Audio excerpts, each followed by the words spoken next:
ओम नमः शिवाय शिवजी सदा सहाय। ओम नमः शिवाय गुरुजी सदा सहाय। गुरुजी के चरणों में कोटि कोटि नमन।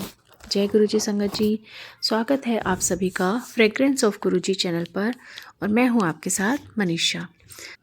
संगत जी, आज लाई हूं आपके लिए दिव्य आभा का अध्याय 49, जिसका शीर्षक है सदा दानी पिता परमेश्वर। यह जर्नी है श्रीमती नीरू भारद्वाज जी की। चलिए संगत जी शुरू करते हैं।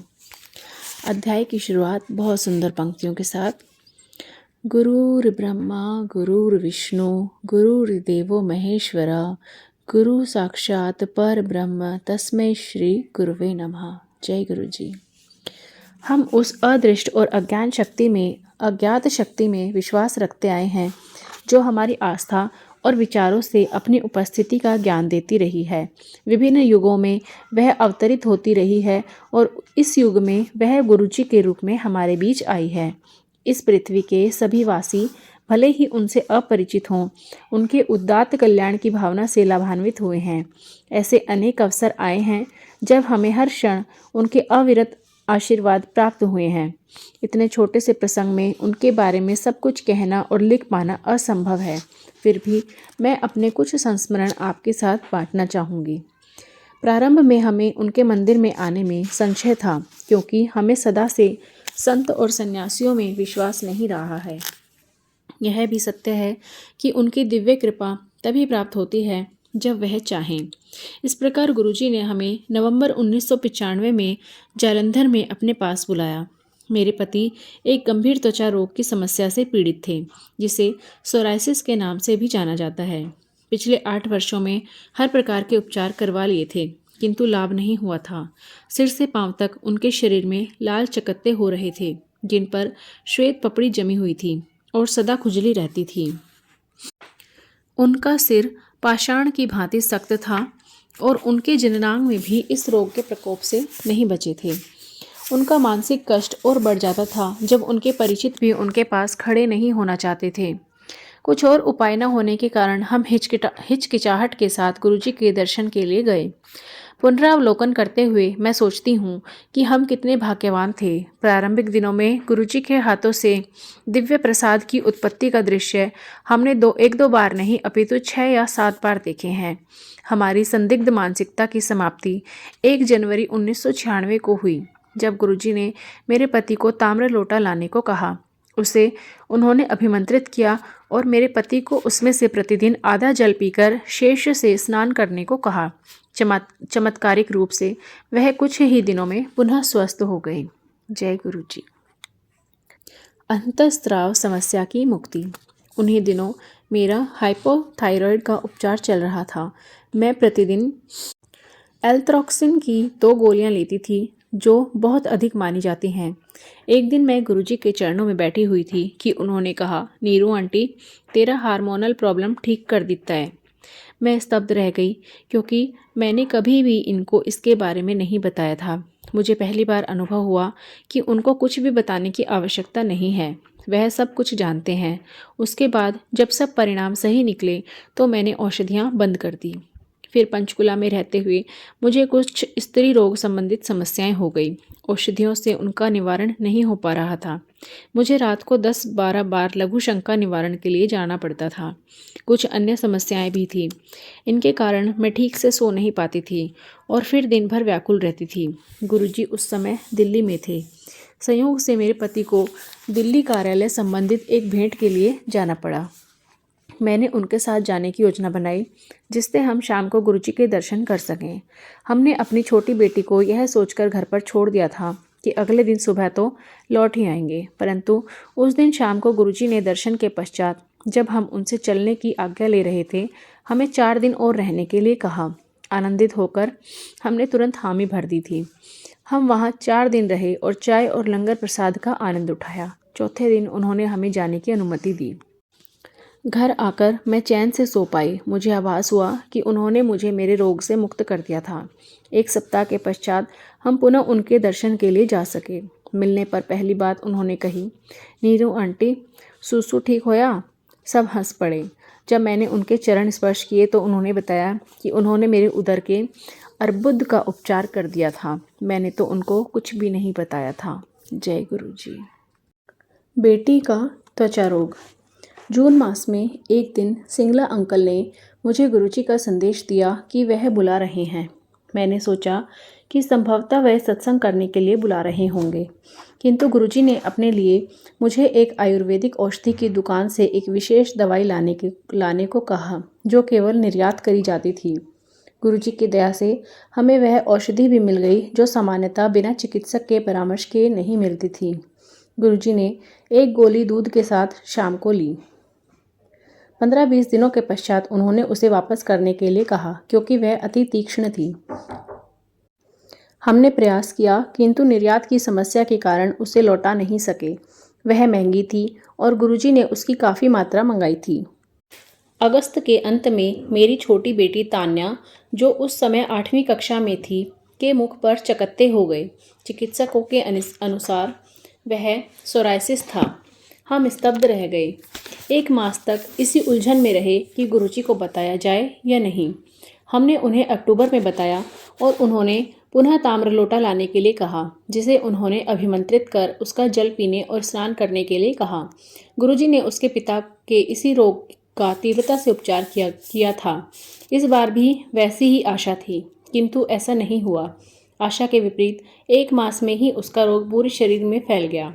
शारीरिक रूप से रोगग्रस्त होते हुए वह मानसिक रूप से सशक्त थी। उनकी ऐसी दया से वह सदा उत्साहित और आशावादी रही।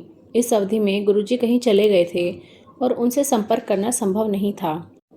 पड़ोसियों से लेकर तान्या की मुख्याध्यापिका तक सबने उसकी भलाई के लिए शीघ्र कुछ करने के लिए कहा, परंतु हमारे कुछ कहने से पूर्व ही वह कहती थी कि उसके गुरुजी ही उचित समय आने पर उसका उपचार कर देंगे। इस अवधि में उस बच्ची ने इतना सहा कि हमसे उसकी वेदना देखी नहीं जाती थी। उसके सिर पर भी कड़े चकत्ते हो गए और वह अपने बाल तक नहीं कर पाती थी। ऐसी विपदा के समय उनकी दया का प्रभाव अधिक देख सकते हैं। उन्होंने एक छोटे से बच्चे को भी इतना साहस और सामर्थ्य प्रदान किया था। गुरुजी जनवरी में लौट आए और सबसे पहले उन्होंने उसे वह आयुर्वेदिक औषधि देने को कहा। तब हमें आभास हुआ कि वह औषधि उसके लिए मंगाई गई थी। औषधि 40 दिन तक देना अनिवार्य था। तान्या की दवाई लेने का 40वां दिन शिवरात्रि था और उस दिन उन्होंने औषधि बंद करने को कहा। दिव्य गणना। अगले दिन से उसके स्वास्थ्य में परिवर्तन होना आरंभ हो गया और ग्रीष्म अवकाश में जब वह अपने ननिहाल गई तो पूरी तरह से रोगमुक्त हो चुकी थी। कभी कभी उसके मुंह पर एकाध निशान आ जाते हैं। मुझे विश्वास है कि गुरुजी उसके पिछले जन्मों के कर्म नष्ट कर रहे हैं। उन्होंने मुझे बताया था कि उनके हस्तक्षेप के बिना वह जीवन पर्यंत ऐसे ही रहती। जय गुरुजी। एक जीवन रक्षा के लिए 90 की जीवन रक्षा। अगस्त 2002 में एक शनिवार को मेरे पति ने फ़ोन पर बताया कि वह घर आ रहे हैं। उन दिनों वह बेल गांव में कार्यरत थे। वह शनिवार को गोवा एक्सप्रेस में चढ़े और सोमवार को प्रातः घर पहुंचने वाले थे। उसी दिन मैं और मेरी बेटी गुरुजी के दर्शन के लिए गए। वह दिन अति आनंददायक था, क्योंकि गुरुजी ने मुझे अपने पास बिठाया और मेरे से लंबा सत्संग कराया। मैंने लंगर भी अधिक किया, क्योंकि किसी कारणवश मेरी थाली में दाल या सब्जी वाले स्थान पर लाल मिर्च की चटनी परोस दी गई थी। यह एक ऐसा संयोग था। चटनी समाप्त करने के लिए मुझे अधिक चपातियाँ और दाल खानी पड़ी। गुरुजी से आज्ञा लेते समय वह बोले, आंटी, आज तेरा कल्याण कर दिया। मैं आनंदित थी। प्रातःकाल मेरे पति के फ़ोन से मेरी नींद टूटी। वह बोले कि सब कुछ ठीक है और चिंता की कोई बात नहीं है। फिर उन्होंने बताया कि उनकी रेलगाड़ी के कुछ पहिए पटरी से उतर गए थे। इतना कहकर उन्होंने फ़ोन बंद कर दिया। तब मैंने पिछले दिन गुरुजी के यहाँ की घटनाओं से संबंध स्थापित किया और मैं भावुक हो गई। टीवी लगाने पर मैंने समाचारों में सुना कि उस गाड़ी के 7 पहिए पटरी से उतरे थे, किंतु कोई घायल नहीं हुआ था। मैं अत्यंत बेचैन थी और तुरंत बड़े मंदिर गई। वहाँ पर सबसे पहले मुझे श्री सिंगला की बेटी आरती मिली। मेरी मनस्थिति से अपरिचित उसने पिछली रात को इतनी चटनी खाने के लिए मेरा परिहास किया। जब मैंने उसे रेल दुर्घटना की बात बताई तो वह स्तब्ध रह गई। उसने तुरंत अपनी माँ को बुलाया और उन दोनों ने मुझे गले से लगा लिया। हमारी आंखों से अश्रुधारा प्रवाहित हो रही थी। हमने वह दिन आपस में सत्संग करते हुए व्यतीत किया। जय गुरुजी। उस दिन संध्या को जब मैं गुरुजी के पास गई तो उन्होंने पूछा कि क्या मैं उनको रेल दुर्घटना के बारे में बताने आई हूँ। मैं केवल अपना सिर हिला सकती थी। उन्होंने कहा कि एक भक्त को बचाने के लिए उन्होंने 90 अन्य यात्रियों की जीवन रक्षा करी थी। इस तथ्य की पुष्टि श्रीमती सब्बरवाल ने भी करी। क्या इस पुष्टि की आवश्यकता है? उन्होंने कहा कि उस रात को 1:30 बजे अचानक गुरुजी ने कहा कि उन्होंने 90 लोगों को जीवन दान दिया था। वही रेल दुर्घटना का समय था। दिल्ली में बैठे हुए उन्होंने पुणे के पास यह चमत्कार किया था। क्या परमेश्वर के अतिरिक्त कोई ऐसा कर सकता था? जय गुरुजी। प्रार्थना का बल। गुरुजी को बोलने की आवश्यकता नहीं है, हृदय से कही हुई प्रार्थना उनके पास पहुंच जाती है। एक दिन प्रातःकाल में शिव पुराण पढ़ रही थी। उसमें एक संदर्भ आता है कि ईश्वर भौतिक रूप में किसी को स्पर्श नहीं करते, किंतु यदि वह ऐसा करें तो कुल की आने वाली पीढ़ियों को उनका आशीर्वाद प्राप्त हो जाता है। मैंने सोचा कि गुरुजी कैसे दूर से ही आशीष दे देते हैं। शाम को हम गुरुजी के यहाँ पहुँचे तो वह अपने कक्ष में थे और हमें बुला रहे थे। हम उनके सामने भूमि पर ही बैठ गए और वह हमसे बात करने लगे। अचानक उन्होंने अपनी बाँह मेरी ओर करी और मुझे अपना कंधा दबाने को कहा। फिर उन्होंने मेरा हाथ अपने हाथ में लेकर शुद्ध हिंदी में जो मैंने पढ़ा था वह बोल दिया। एक अन्य अवसर पर हमें अंबाला से हरिद्वार जाना था। एक द्रुत गति वाली ट्रेन अंबाला से 10:30 बजे चलकर 2-3 घंटों में वहाँ पहुँचा देती थी। जब हम स्टेशन पहुँचे तो 10:35 हो गए थे। मेरे पति बस से जाने को तत्पर थे। मैं नहीं मानी और उनको कहा कि उत्तर प्रदेश की सड़कों की दुर्दशा देखते हुए 5-6 घंटे लग जाएंगे। हमने एक कुली से पूछा तो उसने कहा कि वह कभी भी देरी से नहीं चलती, परंतु आज वह 10 मिनट देरी से चल रही है। उसने यह भी बताया कि उसके जाने का सिग्नल हो चुका है और वह जाने वाली है। अनजाने में मैंने गुरुजी से विनती करी कि हम ट्रेन पकड़ पाएं। मेरे पति ने मुझे शीघ्रता से पुल के ऊपर से जाकर ट्रेन में बैठने को कहा। वह प्लेटफॉर्म टिकट लेने वाले थे क्योंकि दूसरी पंक्ति बहुत लंबी थी। इस बीच में मैं भागकर सीढ़ियों से उस स्थान पर उतरी जहां इंजन था और उसी समय ट्रेन चलने लगी। मूर्खों की भांति मैंने अपना हाथ इंजन चालक की ओर करके हिलाना शुरू कर दिया, जैसे बस को रोकने का संकेत देते हैं। अगले 8-10 मिनट तक, जब तक मेरे पति नहीं आए और हम ट्रेन में नहीं चढ़े, वह रुकी रही। जय गुरु जी। घर पर बिना मूल्य के पिज़्ज़ा। 14 अगस्त को स्वाधीनता दिवस के अवसर पर डोमिनो कंपनी ने एक पिज़्ज़ा के साथ एक पिज़्ज़ा मुफ्त देने की घोषणा करी थी। यह योजना सुनकर मेरी छोटी बेटी पिज़्ज़ा खाने को अति उत्सुक थी, किंतु मैंने उसे बताया कि इस महीने व्यय पहले ही अधिक हो गए हैं तो कोई पिज़्ज़ा नहीं मिलेगा। उपहास करते हुए उसने कहा, गुरुजी, यह अच्छा नहीं है। आपको पता है कि मुझे पिज़्ज़ा पसंद है। शाम को संगत के कुछ मित्र घर पर रात्रि भोज के लिए आ रहे थे। मैंने भोजन बना लिया था, किंतु जब वह आए तो उन्होंने कहा कि बच्चों को पिज़्ज़ा पसंद है, इसलिए उन्होंने पहले ही 2 बड़े पिज़्ज़ा यहाँ पर आने का प्रबंध कर दिया है। उनको मुफ्त पिज़्ज़ा वाली योजना का पता नहीं था। जब पिज़्ज़ा आए तो मुफ्त पिज़्ज़ा नहीं आए थे। पिज़्ज़ा लाने वाला वह पिज़्ज़ा छोड़कर शेष 2 पिज़्ज़ा लाने के लिए गया। इस अवधि में जब हमने पिज़्ज़ा खोले तो उनमें से एक मांसाहारी था। आदेश में शाकाहारी पिज़्ज़ा भेजने के लिए कहा गया था। हमने डोमिनो को फ़ोन किया तो उन्होंने क्षमा याचना करी और कहा कि वह गलती सुधार देंगे। इस बीच में पिज़्ज़ा पहुंचाने वाला घर आ गया। उनमें भी एक ही शाकाहारी था। अब तक हमारे यहाँ आए हुए मित्र को क्रोध आ गया और उन्होंने सीधे प्रबंधक से फ़ोन पर बात करी। कुछ ही देर में वह प्रबंधक हमारे घर अपने सहकर्मियों के साथ आए और बहुत लज्जित हुए। उन्होंने कहा कि हम जब चाहें 4 पिज़्ज़ा मुफ्त में ले सकते हैं, क्योंकि बड़े पिज़्ज़ा एक साथ खाना कठिन है। हमने प्रातः नाश्ते में भी पिज़्ज़ा खाए। अगले कुछ माह तक हम मुफ्त पिज़्ज़ा खाते रहे। जय गुरु जी। मेरे पति को स्थिर नौकरी। मेरे पति औषधि विभाग में मार्केटिंग में थे। उनके पास सदा से घूमने का काम रहा है, जिसमें ना कोई कार्यालय है और ना ही कोई समय सीमा। 3 वर्ष पूर्व जब वह कर्नाटक में थे तो हमें उनकी कमी का आभास सदा रहता था। एक दिन बड़े मंदिर के हॉल में मैं आंखें बंद करके बैठी हुई थी। मैं सोच रही थी कि कितना अच्छा हो यदि हमें किसी कार्यालय में स्थिर कार्य मिल जाए और मैं प्रतिदिन इनके लिए भोजन डिब्बे में दे सकूं। अचानक संगत की एक महिला मेरे पास आई और कहा कि मेरी कामना पूर्ण हो जाएगी। आश्चर्यचकित होकर मैंने अपनी आंखें खोली और उनको भी उसी विस्मय की अवस्था में पाया। कुछ ही दिनों में मेरे पति को अपनी नौकरी से त्यागपत्र देना पड़ा। किंतु गुरुजी की दया से उन्हें यहीं पर 9 से 5 वाली एक स्थायी नौकरी मिल गई। अब जब भी वह शहर में होते हैं उन्हें कोई बाहर का काम नहीं होता। प्रतिदिन मुझे उनका दोपहर का भोजन डिब्बे में देना पड़ता है। वह कभी कभी मुझे यह आनंदित नहीं करता। उनके कार्यालय में कोई औपचारिकता नहीं है। वह बहुत आराम से यदा कदा चप्पलों में भी चले जाते हैं। मुझे सदा सैंडल पहनने पड़ते हैं। ऐसे ही 14 अप्रैल को बैसाखी के अवसर पर मेरी सैंडल का तलवा बाहर आ गया। मैं कुछ नहीं कर सकती थी। मैंने सोचा कि बाहर जाते हुए उन्हें हाथ में लेकर नंगे पैर चली जाऊंगी। जब मैं बाहर आई मुझे अपनी टूटी हुई सैंडल कहीं दिखाई नहीं दी। उन्हें खोजते हुए मुझे एक अन्य वैसी ही सैंडल दिखाई दी। उठाकर जब उनके चिन्ह देखे तो वह मेरे ही सैंडल के थे, किंतु अचंभे की बात है कि वह नए हो गए थे। जय गुरु जी। बेटी का कानून स्कूल में प्रवेश।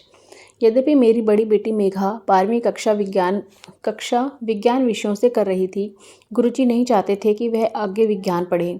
एक संगत में उन्होंने उसे कानून में विद्या अर्जित करने का संकेत दिया था। उसने उनके निर्देशानुसार प्रवेश पत्र भरा और प्रवेश परीक्षा में गई। उसके आश्चर्य का ठिकाना नहीं रहा जब उसे पता चला कि अन्य परीक्षार्थी तो उसके लिए विशेष प्रशिक्षण प्राप्त करके आए हुए हैं। वह गुरुजी को याद करके परीक्षा में बैठ गई। हजारों में से केवल 900 अगले चरण के लिए चुने गए, जिसमें वाद विवाद और साक्षात्कार होना था। अंतिम चरण में विश्वविद्यालय में केवल 250 चुने जाने थे।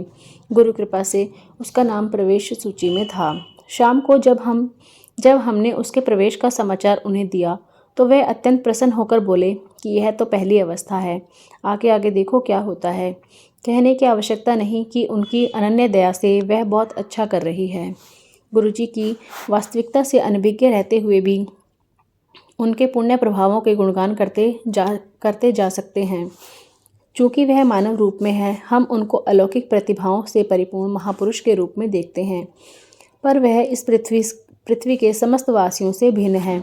वह तो शिव समान अनूठे हैं। शिव गुरुजी हैं और गुरुजी शिव हैं। वह तो परम हैं। इसका यह तात्पर्य नहीं है कि उनके पास आकर सब शांतिपूर्वक और सहजता से हो जाएगा। वह कर्मों के अनुसार प्रत्येक अनुयायी को जीवन के उतार चढ़ाव भी दिखाते हैं। वह समस्त संबंधों की अनिवार्यता के दर्शन भी करा देते हैं। जब प्रतीत होता है कि आप अकेले हैं, संवेदित होकर वह अपनी निकटता जता देते हैं। कोई बात कहे बिना भी वह अपने सुगंध के माध्यम से आपके पास आ जाते हैं। यद्यपि यह अति कठिन है। इस मायावादी संसार से मुक्त होकर उनको समर्पण करने में ही हित है, किंतु परंतु छोड़कर उनके बताए पथ पर चलना ही श्रेष्ठ है। जीवन कितना सरस और मधुर हो जाता है जीवन के सकारात्मक रूप को देखते हुए। आस्था सहित आनंद लेने में ही लाभ है। वह सर्वज्ञाता, सर्वशक्तिशाली और सर्वविद्यमान हैं। वह हमारे पता लगे बिना ही सुनते हैं, देखते हैं और जो हितकर होता है वह करते हैं। जय गुरु जी। मेघा ने उनके लिए यह कुछ पंक्तियाँ लिखी हैं। गिर कर उठते हैं हम क्यों, हंसकर सहते हैं दर्द हम क्यों, मुस्कुराते हैं वर्षा में हम क्यों, कारण है आपकी अमूल्य दया जो हमें मिली है। जीवन में है आपका प्रेम जो सदा हमारे साथ है। आज आप हमारे जीवन की परम शक्ति हैं। आप ही मानव रूप में सर्वोच्च शक्ति हैं। आप हर शंका का अंतिम समाधान हैं। आप ही दयालु, जलदाता, मेघ भांति सबके परम आनंद हैं। हम आपसे प्रेम करते हैं, आदर देते हैं, नमन और प्रार्थना करते हैं। आप हमें अपने हृदय में स्थान दें और सदा वहीं पर स्वीकार करें। धन्यवाद गुरु जी। जय गुरु जी। अनंतम शुक्राना गुरु जी। तो कैसा लगा संगत जी आज का अध्याय? कमेंट करके हमें ज़रूर बताइएगा। अगर आपको हमारी वीडियोस अच्छी लग रही हैं तो वीडियो को लाइक करिए, संगत के साथ शेयर करिए और चैनल को सब्सक्राइब भी कर लीजिए। संगत जी, अगर आप अपना सत्संग हमारे साथ शेयर करना चाहते हैं तो डिस्क्रिप्शन बॉक्स में दिए गए व्हाट्सएप नंबर या ईमेल आईडी पर आप अपना सत्संग रिकॉर्ड करके हमें भेज सकते हैं। व्हाट्सएप नंबर और ईमेल आईडी स्क्रीन पर भी फ्लैश हो रही होगी बीच बीच में, आप वहां से भी देख सकते हैं। चलिए संगत जी, अब करते हैं मंत्र जाप। आप भी कीजिए मेरे साथ। ओम नमः शिवाय, शिवजी सदा सहाय। ओम नमः शिवाय, गुरुजी सदा सहाय। ओम नमः शिवाय, शिवजी सदा सहाय। ओम नमः शिवाय, गुरुजी सदा सहाय। ओम नमः शिवाय, शिवजी सदा सहाय। ओम नमः शिवाय, गुरुजी सदा सहाय। जय गुरु जी। तो जल्दी मिलते हैं संगत जी एक नए अध्याय के साथ। तब तक अपना ध्यान रखिए, अपनों का ध्यान रखिए। सभी स्वस्थ रहिए, मस्त रहिए। जय गुरु जी।